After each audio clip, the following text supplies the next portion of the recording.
Assalamualaikum warahmatullahi wabarakatuh. Perkenalkan, saya Imam Setiawan akan sedikit menjelaskan tentang hukum al-bai jual beli dalam usul fikih.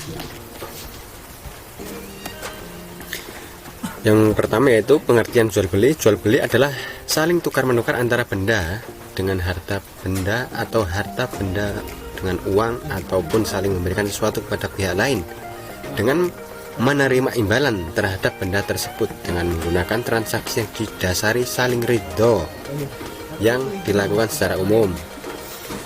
Selanjutnya, dasar hukum jual beli. Jadi dasar hukum jual beli itu ada di dalam Al-Quran, ada juga di dalam hadis, ada juga di dalam ijma. Untuk yang saya ambil di sini yaitu tentang hukumnya itu dari Al-Quran, yaitu manusia hidup di dunia secara individu mempunyai kebutuhan yang harus dipenuhi, baik itu berupa sandang, pangan, papan, dan lain sebagainya. Kebutuhan seperti itu tidak pernah terputus dan tidak pernah terhenti selama manusia itu hidup. Yang kedua, hadis, artinya. Jadi di sini saya ambil langsung dari artinya, yaitu dari Ali Jabir bin Abdullah radhiyallahu an, bahwasanya ia mendengar Rasulullah bersabda pada tahun kemenangan di Mekah, sesungguhnya Allah dan Rasulnya mengharamkan menjual minuman yang memabukkan, yaitu khamr, bangkai, babi, dan berhala. Lalu ada yang bertanya, ya Rasulullah, bagaimanakah tentang lemak bangkai? Karena dipergunakan mengecat perahu-perahu supaya tahan air dan meminyaki kulit-kulit, dan orang-orang yang mempergunakannya untuk penerangan lampu-lampu. Beliau menjawab, tidak boleh, itu haram. Kemudian di waktu itu Rasulullah SAW bersabda, Allah melaknat orang-orang Yahudi, sesungguhnya Allah tatkala mengharamkan lemaknya bagi mereka, mereka cairkan lemak itu kemudian dijualnya, kemudian mereka makan harganya. Selanjutnya yaitu prinsip muamalah dalam jual beli adalah sebagai berikut. Yang pertama, prinsip kerelaan. Jadi untuk jual beli itu harus ada yang namanya rela. Kita rela menjual dan mereka rela membeli. Selanjutnya, prinsip bermanfaat. Jadi yang kita jual itu harus bermanfaat bagi kita. Selanjutnya, untuk yang pembeli itu harus mempunyai manfaat. Misalnya kita membeli buku, itu manfaat bagi kita itu apa? Contohnya bisa untuk mencatat sejarah ataupun kebutuhan lainnya. Selanjutnya yaitu prinsip tolong menolong. Jika ada pedagang yang kurang laris dagangannya, kita bisa membantu dengan cara yaitu membelinya. Dan di sini disebutkan yaitu prinsip tolong menolong. Selanjutnya prinsip tidak terlarang. Jadi kita menjual itu bukan barang larangan, mungkin larangan dari hukum negara ataupun hukum Islam. Jadi kita menjual barang itu yang halal, dan untuk sebagai pembeli itu juga begitu, prinsip tidak terlarang, yaitu membeli barang itu bukan menjadi larangan. Misal kita membeli narkotika, itu kan sebuah larangan, yaitu larangan dari negara, larangan dari agama. Selanjutnya yaitu macam-macam jual beli. Jual beli sahih. Yang dimaksud jual beli sahih yaitu apabila jual beli itu disyariatkan, memenuhi rukun dan syarat yang telah ditentukan, bukan milik orang lain dan tidak tergantung pada hak khiyar lagi. Jadi yang dinamakan jual beli sahih yaitu bukan milik orang lain, jadi itu harus milik kita sendiri untuk dijual belikan. Selanjutnya, hal yang menggugurkan kebolehan atau kesalahan jual beli pada umumnya adalah sebagai berikut, yaitu menyakiti si penjual. Menyakiti si penjual bisa dicontohkan, yaitu kita akan membeli suatu barang dan itu harganya sudah ditetapkan oleh penjual, namun kita menawarnya dengan harga yang sangat rendah, dan kemudian kita mencaci si penjual, ini harganya biasanya segini tapi kok ini mahal segini. Kita memanipulasi yang namanya harga, yang dimaksudnya memanipulasi, jadi kita berbohong padahal memang harga sebenarnya seperti misal 10.000, harga di mana-mana itu 10.000, cuma kita menawarnya itu dengan harga 3.000 dengan mencaci si penjual agar diturunkan harga yang dari 10.000 itu yang tidak diperbolehkan. Selanjutnya menyebutkan gerakan pasar. Selanjutnya merusak ketentuan umum.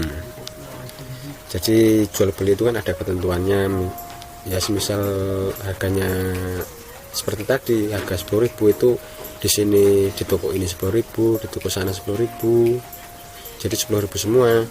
Tetapi ada yang menjualnya dengan harga semisal 5.000, itu yang namanya merusak ketentuan umum. Selanjutnya yaitu bentuk jual beli yang dilarang. Jual beli yang batil adalah jual beli yang salah satu atau seluruh rukunnya tidak terpenuhi, atau jual beli itu pada dasarnya bersifat tidak disyariatkan. Yang A, jual beli barang yang tidak ada. Bai al-ma'mun. Menurut Ibnu Taimiyah dan Ibnu Qayyim, jual beli yang tidak ada ketika akad adalah boleh sepanjang barang tersebut benar-benar ada menurut perkiraan adat dan dapat diserah terima setelah akad berlangsung. Contoh, menjual barang yang tidak ada, yang tidak dapat diserah terimakan. Menjual barang yang tidak dapat diserah terimakan kepada pembeli tidak sah. Semisal menjual anak binatang yang masih dalam kandungan. Dalam hal ini seluruh ulama fikih sepakat bahwa jual beli ini tidaklah sah. Jadi untuk jual beli semisal yang dicontohkan ini kan anak binatang yang masih dalam kandungan, itu kan ada tapi tidak ada. Bisa jadi setelah melahirkan binatang tersebut anaknya mati, berarti kita kan rugi jika membelinya. Makanya disarankan ulama fikih sepakat bahwa jual beli ini tidaklah sah. Itu selanjutnya yaitu unsur-unsur gharar dalam jual beli. Sedangkan pengertian gharar yaitu keraguan, tipuan atau tindakan yang bertujuan untuk merugikan pihak lain. Para ulama fikih mengemukakan beberapa definisi gharar. Dalam Al-Gharafi mengemukakan gharar merupakan salah satu akad yang tidak diketahui dengan tegas apakah efek akad terlaksana atau tidak, seperti dilakukannya jual beli ikan di dalam air. Jadi jual beli ikan di dalam air itu bisa dikatakan tidaklah sah. Ibaratnya kita menjual ikan di, ada dua kemungkinan sahnya dan tidak ketika menjual ikan di dalam air. Semisal di dalam lautan, di lautan aku menjual ikan di sana dan harga segini, akan tetapi itu kan belum sepenuhnya ikan yang ada di situ tersebut bisa kita manfaatkan, sebab masih di dalam air yang sangat luas. Berbeda lagi seperti ikan yang sudah dipanen dan diberi air sedikit mungkin untuk menghidupi ikannya, seperti di dalam bak, itu bisa. Akan tetapi yang tetap dijual itu ikannya, bukan airnya gitu. Jalannya Ibnu Qayyim al-Jauziyah mengatakan bahwa gharar adalah objek akad yang tidak mampu diserahkan, baik objek itu ada atau tidak, seperti menjual sapi yang sedang lepas. Jadi untuk sapi yang lepas itu tidak bisa diserahkan. Jadi untuk akadnya itu tidak sah. Jadi untuk menjual sapi itu harus seperti sudah ada talinya sapinya, jadi tidak liar sapinya.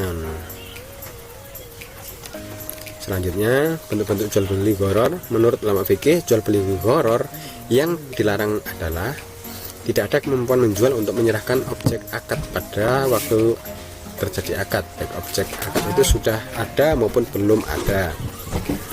Selanjutnya, menjual sesuatu yang belum berada di bawah penguasaan penjual. Apabila barang yang sudah dibeli dari orang lain belum diserahkan kepada pembeli, maka pembeli belum boleh menjual barang itu pada pembeli lain. Selanjutnya, tidak ada kepastian tentang jenis pembayaran atau jenis benda yang dijual. Wabah Zulaili berpendapat bahwa ketidakpastian tersebut adalah bentuk gharar yang terbesar larangannya.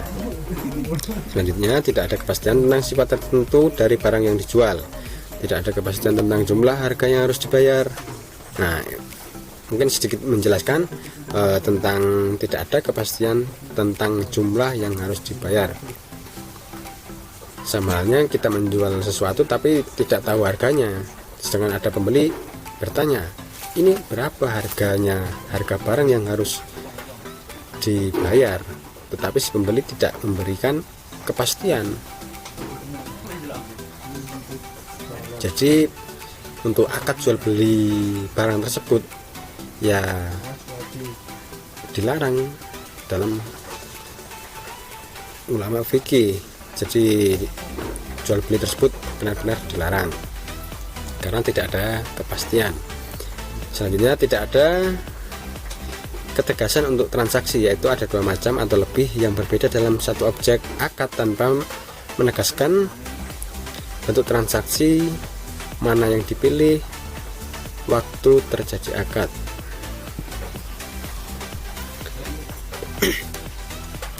Jadi untuk pembelian transaksi jual beli itu harus ada yang namanya ketegasan, baik waktu, tempat, dan lain sebagainya. Jadi harus tepat. Semisal jual beli di pasar, ya ditentukan di pasar transaksinya begitu.